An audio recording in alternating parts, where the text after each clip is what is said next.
లక్ష్మి ముందుగా హెడ్లైన్స్. ఆడుకుంటున్న చిన్నారిపై వీధి కుక్క దాడి, వరుసగా వీధి సునకల దాడిలో గాయాల పాలవుతున్న పిల్లలు. విశాఖ ఉక్కు కార్మిక నాయకులపై జనసేన నేత బొలిశెట్టి సంచలన వ్యాఖ్యలు. 5 ఏళ్లు విశాఖ స్టీల్ ప్లాంట్ పై మాట్లాడిన వారు ఇప్పుడు విశాఖలో స్టీల్ ప్లాంట్ ఉద్యోగులను రెచ్చగొడుతున్నారు. AP CM Chandrababu. 100 రోజుల పాలన, ఎమ్మెల్యేల పనితీరుపై ఎన్డీఏ శాసనసభాపక్ష సమావేశం. హాజరైన చంద్రబాబు, పవన్ కళ్యాణ్. వైఎస్ఆర్ కడప జిల్లా కమలాపురం నగర పంచాయతీలో నాయి బ్రాహ్మణ వీధిలో ఇంటి వద్ద ఆడుకుంటున్న చిన్నారిపై ఒక వీధి కుక్క దాడి చేసింది. చిన్నారి అరుపులు విని బయటకు వచ్చిన మహిళ కుక్కను తరవడంతో ప్రమాదం తప్పింది. వీధి కుక్కల స్వైర విహారానికి అడ్డుకట్ట వేయాలని స్థానికులు అధికారులను కోరుతున్నారు. అయితే ఒక పక్క తల్లిదండ్రులు తమ పిల్లలను ఇలా వదిలిపెట్టడం ఎంతవరకు సబబు అంటూ మరికొందరు ప్రశ్నిస్తున్నారు. తమ పిల్లలను జాగ్రత్త పెట్టుకోవాల్సిన బాధ్యత తల్లిదండ్రులది కాదా అంటూ నిలదీస్తున్నారు.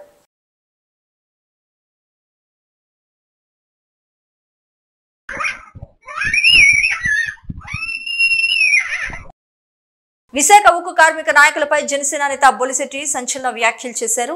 కార్మిక సంఘాల నాయకులు వైజాగ్ స్టీల్ ప్లాంట్ ను అమ్మేయాలని చూస్తున్నారని పేర్కొన్నారు. కార్మిక నాయకులు దొంగ ఉద్యమాలు చేస్తున్నారంటూ ఆయన తీవ్రంగా విమర్శించారు. సమస్యను పరిష్కరించమని ఒక కార్మిక సంఘం పవన్ కళ్యాణ్ వెళ్లి కలిసినందుకు స్టీల్ ప్లాంట్ కార్మికులను చాచిపెట్టి కొట్టాలి అంటూ తీవ్ర వ్యాఖ్యలు దుమారం లేపుతున్నాయి. స్టీల్ ప్లాంట్ ఎలాగ అమ్మేయాలని చెప్పి చూస్తున్న వాళ్ళు మొట్టమొదట నేను బ్లేమ్ చేస్తున్నది కార్మిక సంఘ నాయకులు. నేను మరింకోసారి చెప్తున్నాను, కార్మిక సంఘ నాయకులు అందరూ తప్పులు చేస్తున్నారు. స్టీల్ ప్లాంట్ లో ఏదో చిన్న union DSC democratic steel employees union లాంటిది మా గడసాల అప్పారావు గారి యూనియన్ తప్ప అందరూ తప్పులు చేస్తున్నారు. ఎందుకంటే ఎప్పుడైతే ఎవరు లేకుండా అసలు ప్రైవేటీకరణ అవుతుందని తెలియగానే మొట్టమొదట ఢిల్లీ వెళ్ళి ఫిబ్రవరి 2021 పవన్ కళ్యాణ్ గారు వెళ్ళి అమిత్ షా గారిని కలిసి ఇది స్టీల్ ప్లాంట్ సెంటిమెంట్ తో కలిసి కూడి ఉన్నది, దీన్ని ప్రైవేటైజ్ చెయ్యొద్దు అని. గవర్నమెంట్ లో మేము లేము, గవర్నమెంట్ లో జగన్మోహన్ రెడ్డి ఉన్నాడు. జగన్మోహన్ రెడ్డి వెళ్ళ, ఇప్పుడు మాట్లాడుతున్న విజయసాయి రెడ్డి, బొత్స, తత్సాలు ఎవ్వడు వెళ్ళ. పవన్ కళ్యాణ్ గారు పరిగెట్టుకుని వెళ్ళి దీన్ని ప్రైవేటైజ్ చేయకండి, ఇది సెంటిమెంట్ తో కలిసి ఉన్నది, ఎంతో మంది ప్రాణత్యాగాలు చేసి 32 మంది ప్రాణత్యాగాలు చేసి సంపాదించుకున్నది, మిగతా ఇన్వెస్ట్మెంట్ లాగా డిస్ఇన్వెస్ట్మెంట్ లాగా దీన్ని ట్రీట్ చేయకండి అని రిక్వెస్ట్ చేసి వచ్చారు.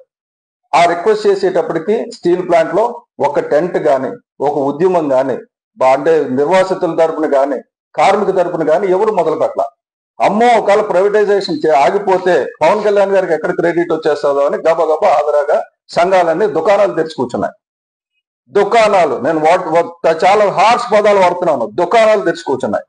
కూర్చొని దొంగ ఉద్యమాలు, ఏది సరైన ఉద్యమం కాదు. ఉక్కు నిర్వాసితుల తరపున నిలబడడానికి ఎవరు రాలేదు. ఉక్కు నిర్వాసితులను కూడా మోసం చేశారు అందరు కలిసి.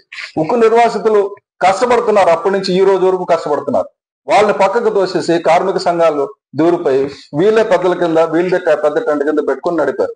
5 ఏళ్లు విశాఖ స్టీల్ ప్లాంట్ పై మాట్లాడిన వారు ఇప్పుడు విశాఖలో స్టీల్ ప్లాంట్ ఉద్యోగులను రెచ్చగొడుతున్నారని పేర్కొన్నారు ఏపీ సీఎం చంద్రబాబు నాయుడు. విశాఖ ఉక్కు ఆంధ్రుల హక్కు అనే నినాదానికి టీడీపీ కట్టుబడి ఉందని పేర్కొన్నారు. ఇంతకుముందు వాజ్పేయి టైంలో కాపాడింది మేము కాదా అంటూ నిలదీశారు. మళ్లీ ఈసారి కూడా స్టీల్ ప్లాంట్ ని కాపాడేది మేమేనని చెప్పుకొచ్చారు చంద్రబాబు. స్టీల్ ప్లాంట్ ఉద్యోగులు కూడా మరి కష్టపడి పనిచేసి స్టీల్ ప్లాంట్ ని లాభాల్లోకి తీసుకురావాలంటూ ఆయన విజ్ఞప్తి చేశారు. ఇంకొక పక్కన ఇది ఒక ప్రాబ్లం అయితే విశాఖపట్నం స్టీల్ ప్లాంట్ అది కూడా కావాలని రెచ్చగొట్టే పరిస్థితికి వస్తున్నారు. ఓకే, దాని గురించి నేను పెద్దగా మాట్లాడడం లేదు. రెచ్చగొడితే రెచ్చిపోయాడు కూడా ఎవరు లేరు ఇక్కడ. విశాఖపట్నం అనేది తెలుగుదేశం పార్టీకి, ఎన్డీఏ కూటమికి ఒక స్ట్రాంగ్ ఇది. ఆ ప్రాజెక్టు కూడా ఆ స్టేజ్కి రావడానికి వీళ్ళు కారణం. ఎప్పుడు కూడా ప్రాజెక్టు మీద శ్రద్ధ పెట్టిన దాఖలాలు లేవు. ఇంత మునుపు కూడా నేనే కాపాడాను ఆ ప్రాజెక్ట్ని. వాజ్పేయి గారి పీరియడ్లో రీస్ట్రక్చరింగ్ చేసి అప్పుడు కూడా అడిషనల్ ఫండ్స్ అన్నీ పంప్ చేశాం, అప్పుడు స్ట్రీమ్లైన్ చేశాం. ఇప్పుడు కూడా నేను ఆలోచిస్తున్నాను. మళ్ళీ మొన్నే మాకు ఒక మీటింగ్ జరిగింది, కుమారస్వామి గారు, ఫైనాన్స్ మినిస్టర్, నేను డిస్కస్ చేశాం. ఈరోజు మళ్ళీ ఒకసారి మాట్లాడాను. ఇప్పుడు ఒక కొత్త డబ్బులు కూడా రిలీజ్ చేసి దాన్ని ఆపరేట్ చేయడానికి ముందుకు పోతున్నారు. ఇది అయిన తర్వాత మళ్ళీ ఒకసారి కూర్చుంటాం. ఎంప్లాయీస్ కూడా ఒకటే చెప్తున్నా, అక్కడ ట్రేడ్ యూనియన్ లీడర్స్ కూడా ఒకటే చెప్తున్నా, మనం ప్రాపర్ మేనేజ్మెంట్ పెట్టుకోకుండా ప్రాజెక్ట్ని రివైవ్ చేయకుండా కష్టపడేదైనా ఉంటే technical problems, logistic problems, administrative problems ఉంటే అవన్నీ సార్ట్అవుట్ చేసుకొని బెస్ట్ మేనేజ్మెంట్ పెట్టుకొని శాశ్వతంగా దాని లాభాల బాట పట్టించాల్సిన బాధ్యత ఉంది. ప్రైవేట్ స్టీల్ ప్లాంట్స్ అన్నీ బాగుండి one of the best steel plant ఆ పరిస్థితి రావడానికి కారణం అక్కడుండే మేనేజ్మెంట్ ఆలోచించుకోవాలి, అక్కడుండే స్టాఫ్ ఆలోచించుకోవాలి, అందరం ఆలోచించుకోవాలి. నేను కూడా దాని మీద శ్రద్ధ పెడతా. విషయం కూడా అక్కడుండే పెద్దలు ఎవరైతే మాట్లాడుతున్నారో అలాంటి వాళ్ళందరూ గుర్తుపెట్టుకోవాలి. దాన్ని స్ట్రీమ్లైన్ చేస్తాను, టోటల్గా స్ట్రీమ్లైన్ చేసి ఎట్టి పరిస్థితుల్లో ప్రైవేటైజ్ చేయకుండా మనం కాపాడుకోవడానికి సర్వ విధాల ప్రయత్నం చేస్తాను.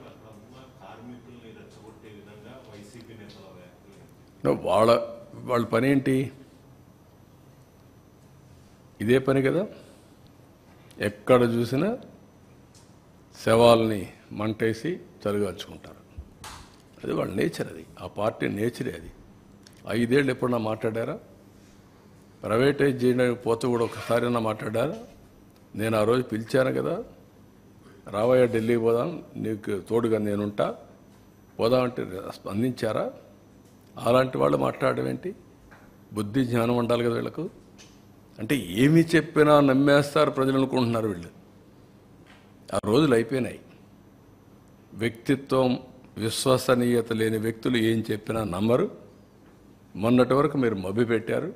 మభ్యపెట్టిన దానివల్ల ప్రజల్లో ఏదో చెప్తున్నారు అనుకున్నారు. ఒక్కసారి అన్నారు, ఒకసారి చూశారు, ఏం జరిగింది కూడా అర్థం చేసుకున్నారు. మళ్ళీ ప్రజలు నమ్మే పరిస్థితులు లేరు. ఆ విషయం వీళ్ళు గుర్తుపెట్టుకోవాలి.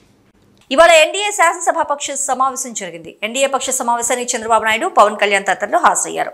100 రోజుల పాలన, ఎమ్మెల్యేల పనితీరుపై ఎన్డీఏ శాసనసభాపక్ష సమావేశంలో చర్చ అనంతరం భవిష్యత్తు కార్యాచరణపై ఎమ్మెల్యేలకు దిశానిర్దేశం చేశారు. సమావేశానికి ముందు రాష్ట్ర సచివాలయంలో ముఖ్యమంత్రి నారా చంద్రబాబు నాయుడిని కలుసుకున్నారు ఉప ముఖ్యమంత్రి పవన్ కళ్యాణ్.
న్యాయమూర్తి వేధింపులు తట్టుకోలేక ఆత్మహత్య చేసుకోవడానికి ఒక ఎస్ఐ రైలు పట్టాల మీద కూర్చున్న ఘటన ఉత్తరప్రదేశ్లోని అలీగఢ్లో జరిగింది.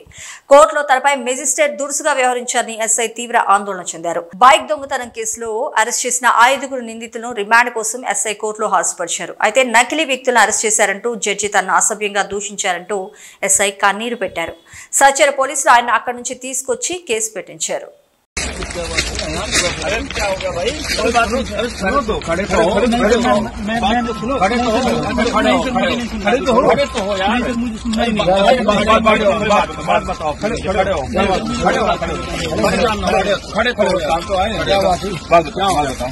सर मैं आज FIR नंबर 684 मुलजिम लेके गया था सर। श्रीमान मजिस्ट्रेट साहब ने सर श्रीमान अभिषेक त्रिपाठी जी गया कोर्ट न्यायालय में सर वहाँ मुझसे सर उनसे 5 मुलजिम थे सर, उनसे सर 7 बाइकें बरामद थी सर। उसके बाद उन्होंने सर मुझे 5 बजे से लेकर सर 10 बजे तक मुझे अपनी कोर्ट में खड़ा करके रखा। उसके बाद सर हर 10 मिनट बाद अपने चैम्बर में बुलाते थे, हर बार गाली गलौज करते, हर बार मुझे धमकाते, हर बार मुझे प्रेशर बना कि तुमने पकड़ के कैसे ली। मैंने बताया सर इनसे 7 बाइकें बरामद है, पार्ट बरामद है, सबका आपराधिक इतिहास है। हर बार मुझे धमकाया सर। मैंने कई बार कहा भी सर इनका रिमांड होना है, तो रिमांड पे क्या नहीं सर, और ऊपर से प्रेशराइज बना लेंगे, सारी मर्यादाएं पार कर दी सर। मुझे इतना धमकाया सर, मैं अब सर मैं सर त्रस्ता के आया हूँ यहाँ। नहीं सर मैं नहीं, जाना ही नहीं है सर। नहीं सर मुझे जाना ही नहीं है, मुझे नहीं कराना है सर। काफी देर से नहीं सर, मुझे जाना नहीं है सर। इतना टोटल 10 मिनट में 5-6 घंटे तक खड़े करते हैं, हर 10 मिनट में बुला बुला के अपने चैम्बर में धमका रहे हैं सर। आओ चलो चलो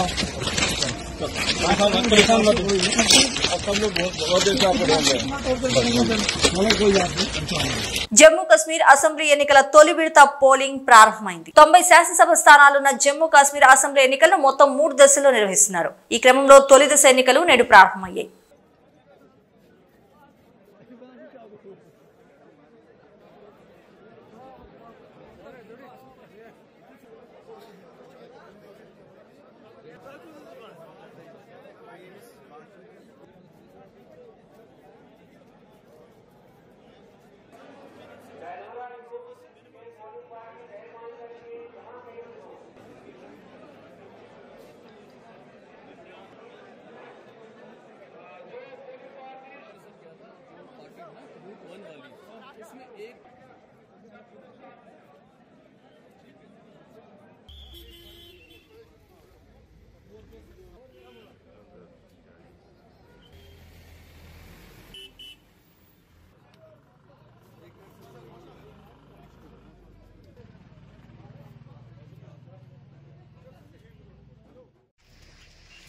बिल्कुल वोटिंग प्रोसेस जो है वो शुरू और वो 50 साल जमीनी सतह से उठ के काम किया आगे जाकर फिर 19 डिवाइस तो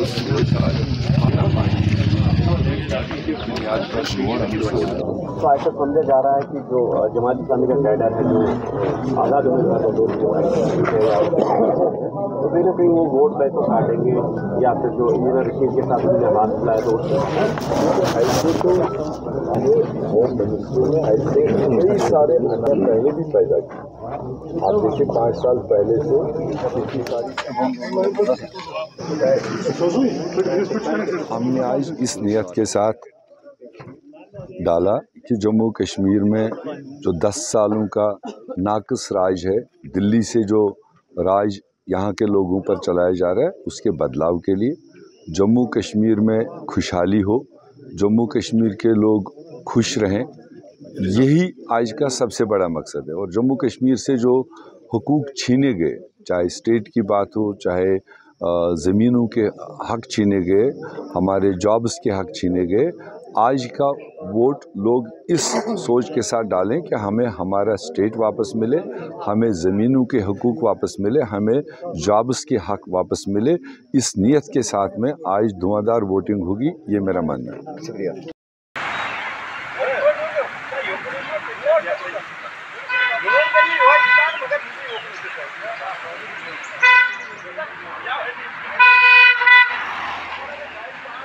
ఫోటోగ్రఫీ నేర్పిస్తానని చెప్పి విద్యార్థినులను లైంగికంగా వేధిస్తున్నారు హాస్టల్ వార్డెన్ భర్త.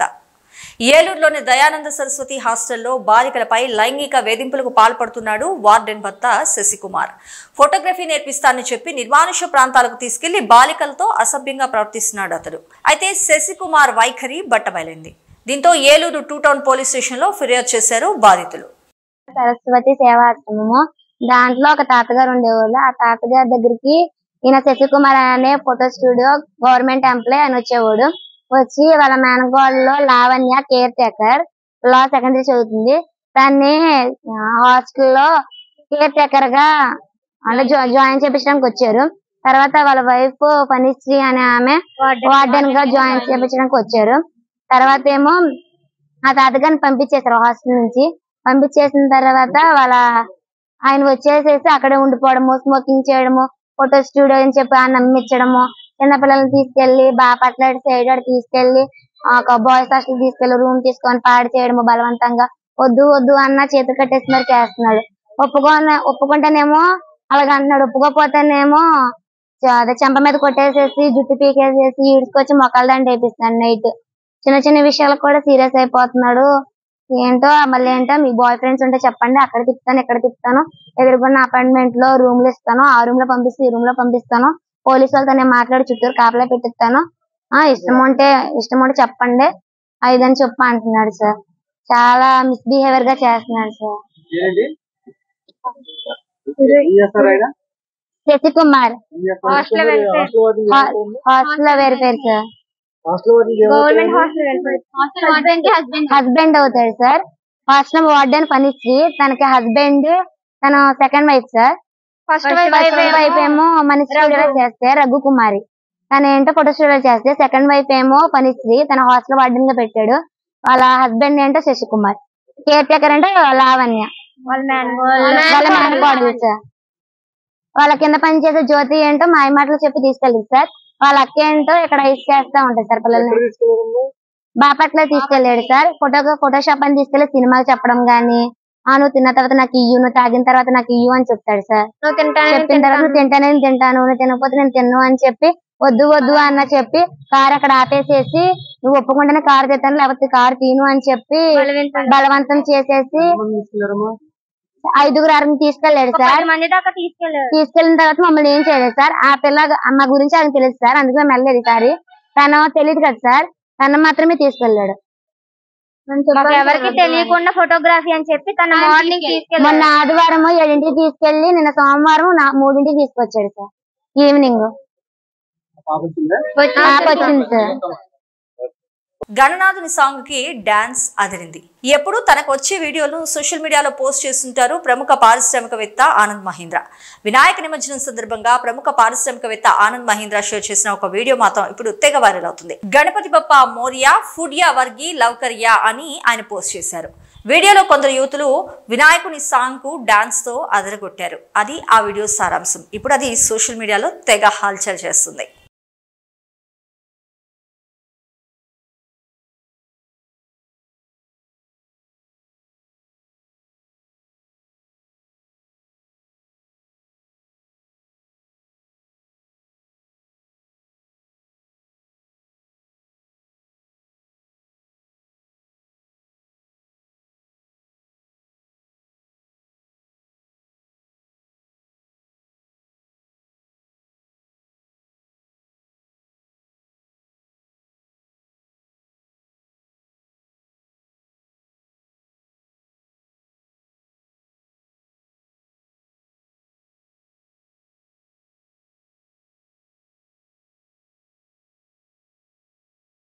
ప్రజాపాలనా దినోత్సవాన్ని స్వాగతించాలి, లేదంటే రాజ్యాంగం ప్రజాస్వామ్యాన్ని వ్యతిరేకించినట్లే అన్నారు డిప్యూటీ సీఎం భట్టి విక్రమార్క.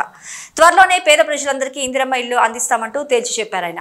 భూమి లేని నిరుపేదలు బ్యాంకు ఖాతాల్లోకి మరి ఏడాదికి 12,000 వేస్తామంటూ పేర్కొన్నారు. ప్రభుత్వం అందించే సాయం ద్వారా ఆర్థికంగా నిలదొక్కుకోవాలని కూడా సూచించారు డిప్యూటీ సీఎం. ఖమ్మం జిల్లా చింతకాని మండలం నాగులవంచిలో మరి దళిత బంధు 2వ విడత లబ్ధిదారులకు మంజూరీ పత్రాలను ఆయన అందజేశారు. ప్రజాపాలన అంటే ప్రజల చేత ప్రజల ప్రభుత్వం. భారత రాజ్యాంగం చెప్పినట్టుగా ప్రజాపాలన వ్యతిరేకంగా భావించాలి. అలా భావించవద్దని ఈ రాష్ట్రంలో ఉన్నటువంటి అందరూ కూడా ప్రజాస్వామ్యాన్ని, ప్రజాపాలనని, ప్రజాప్రభుత్వాన్ని కోరుకుంటున్నారని మేమంతా భావిస్తూ ఈ ప్రభుత్వం ఈ రోజుని ప్రజాపాలన దినోత్సవంగా సెప్టెంబర్ 18 ప్రకటించి ముందుకు పోతా ఉన్నాం. ఆయా జిల్లాలకు సంబంధించినటువంటి మంత్రులు, బాధ్యత ఉన్నటువంటి ఇతర నాయకులందరూ కూడా ఇవాళ జెండా ఎగరేసి ఈ రాష్ట్ర ప్రభుత్వం ప్రజలకు అంకితమై ఏ కార్యక్రమాలు చేపట్టిందో వాటన్నిటిని కూడా స్పష్టంగా వివరిస్తూ ముందుకు వచ్చారు. ఇటువంటి ప్రజాపాలన సందర్భంగా మనం అమలు చేస్తున్నటువంటి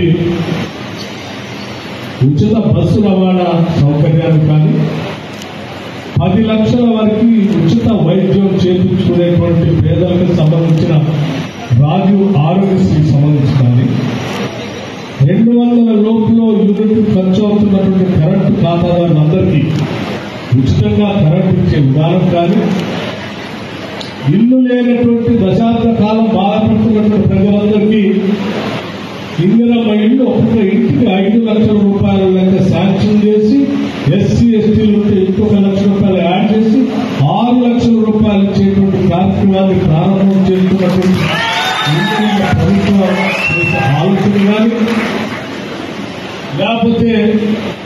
సిలిండర్ ధర 1200 దాకా ఉంటే ఆ భారాన్ని తగ్గించి రాష్ట్ర ప్రభుత్వం మిగతా డబ్బులు కడుతూ 500కే మహిళలకి అర్హత కలిగిన కుటుంబాలకు ఉచితం 500కే సిలిండర్ ఇచ్చే విధానం కానీ ఇలా చెప్పుకుంటూ పోతే అనేకం ఈ ప్రభుత్వం చేసుకుంటూ ముందుకు పోతాం.